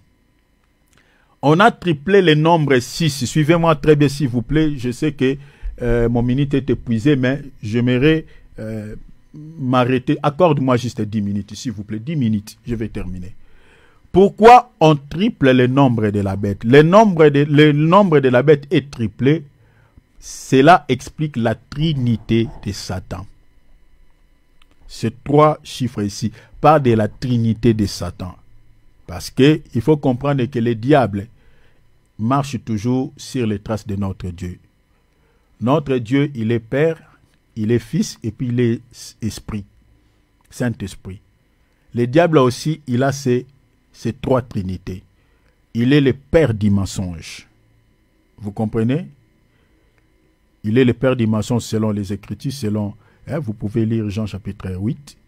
Il est le fils de la perdition, selon 2 Thessaloniciens chapitre 2. Vous pouvez lire, je crois, à partir du verset, verset 7. Et puis il est l'esprit d'erreur. Je crois, selon 1 Jean, je crois, chapitre 2, chapitre 3, l'esprit d'erreur. Donc, chaque 6 ici représente la nature de ces 3, de ces trinités. C'est-à-dire le dragon, le fils de la perdition, la bête, et puis l'esprit de l'erreur qui est lui-même Satan. C'est pour ça que vous voyez, le 6 est triplé, donc c'est-à-dire 6 et 6, 3 fois. Parle de la trinité satanique. Mais pourquoi on dit le nombre d'hommes? Pourquoi le chiffre 6? L'homme, il est la création du 6e jour, mais il était tiré d'où? L'homme est tiré de la terre. C'est-à-dire, est tiré de la terre, il est terrestre. Je suis dans 1 Corinthiens, j'aimerais vous lire ça. 1 Corinthiens, chapitre combien? Chapitre, j'aimerais vous lire. Souffrez, 1 Corinthiens, chapitre, je vais lire 1 Corinthiens chapitre 15, notez, chapitre 15, 1 Corinthiens chapitre 15, on va lire quel verset? On va lire les versets, souffrez, je vous cherche les passages, 1 Corinthiens chapitre 15, on lira le verset, tellement j'ai beaucoup de choses ici, je l'ai mis en désordre. On lit les versets 45, et puis on va lire 45 jusqu'à 48. La Bible dit, c'est pourquoi il est écrit, les premiers hommes, Adam, devint une âme vivante, les derniers hommes, Adam, c'est-à-dire Christ, est devenu un esprit vivifiant. Regardez, 46. Mais ce qui est spirituel n'est pas le premier. C'est ce qui est animal, vous comprenez, charnel, c'est ce qui est animal. Ce qui est spirituel vient ensuite. Verset 47. Les premiers hommes, Adam, tirés de la terre, voyez, et terrestres. Le second homme est du ciel.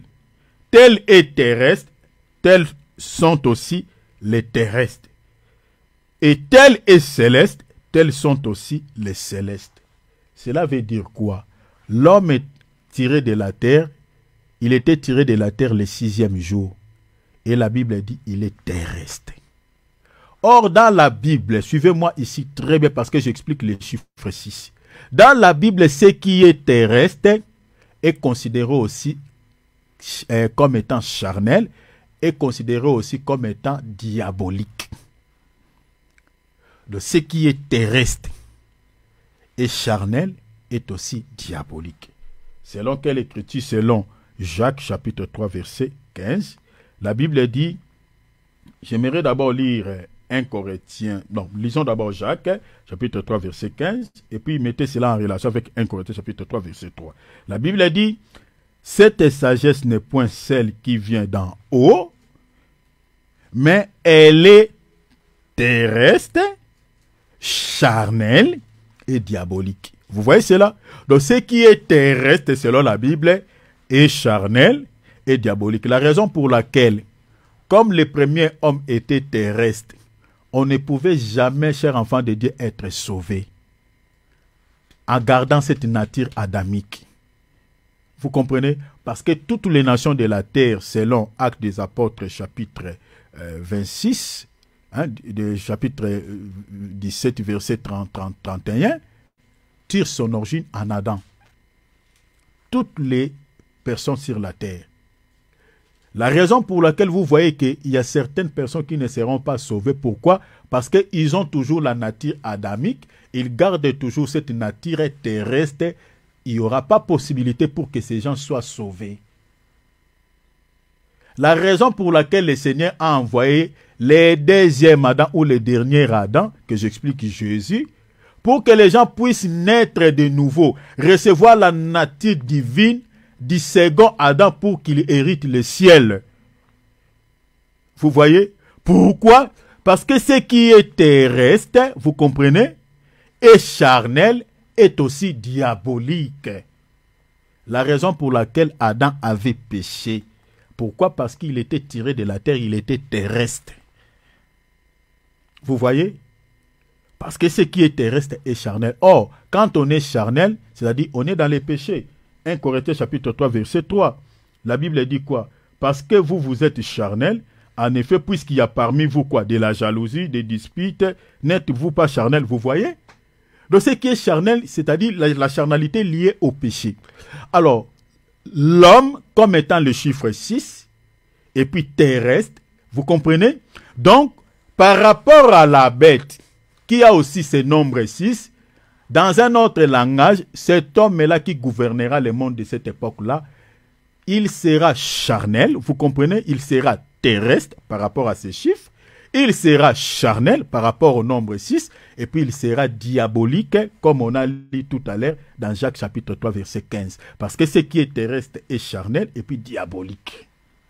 C'est-à-dire, ce qu'il fera dans le monde par rapport à ces chiffres sera charnel diabolique, et puis voilà terrestre.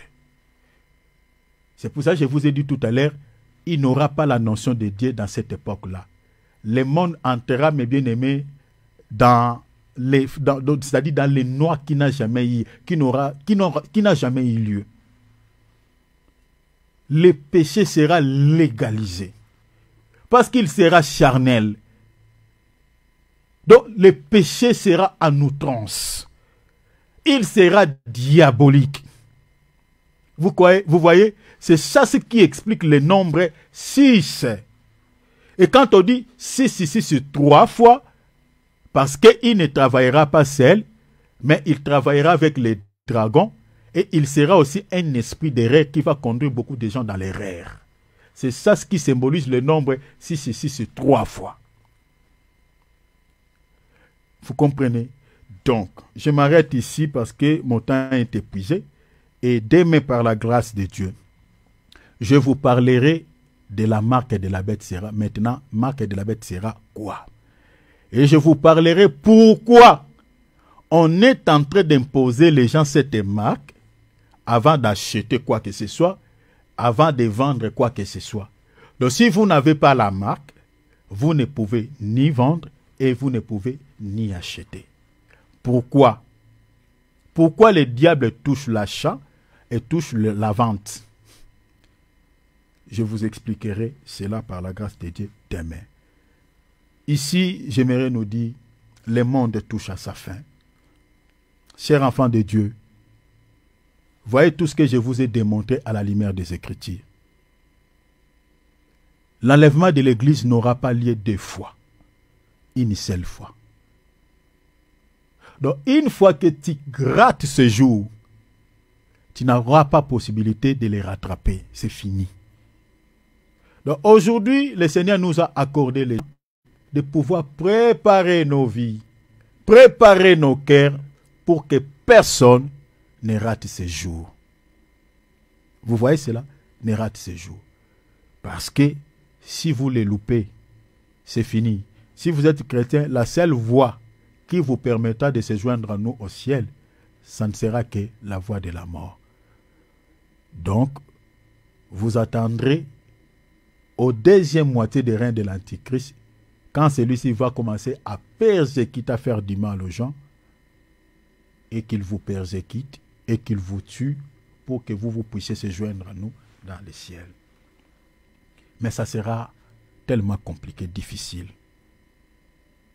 La voie facile pour que nous puissions aller au ciel, c'est cette voie que nous sommes en train de vous présenter.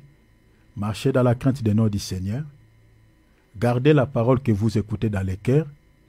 Ne vous soyez pas bornés à écouter, mais appliquez la parole que vous écoutez. Même si cela ne vous plaît pas, mais si cela est la vérité, cela est approuvé dans les Écritures, chers enfants de Dieu, demande l'aide de Dieu, demande la force de Dieu, que vous puissiez garder la parole et de les mettre en application. Afin que quand le Seigneur reviendra, s'il vous trouvera en train de dormir, ou peut-être dans votre travail, ou peut-être en train d'effectuer un voyage, partout où vous vous trouverez, le Seigneur vous prendra avec vous et nous allons tous se retrouver dans les airs. Le but de ce message, c'est ça. Que le Seigneur vous bénisse. Merci pour le temps que vous avez accordé à sa parole et que le Seigneur vous réconforte et qu'il vous donne la force de mettre sa parole en application. Amen. Dieu bénisse. Alléluia. Amen. Amen. Gloire à Dieu. Nous allons prier. Ouvrons nos micros. Nous allons demander la grâce de Dieu. Ouvrons nos micros.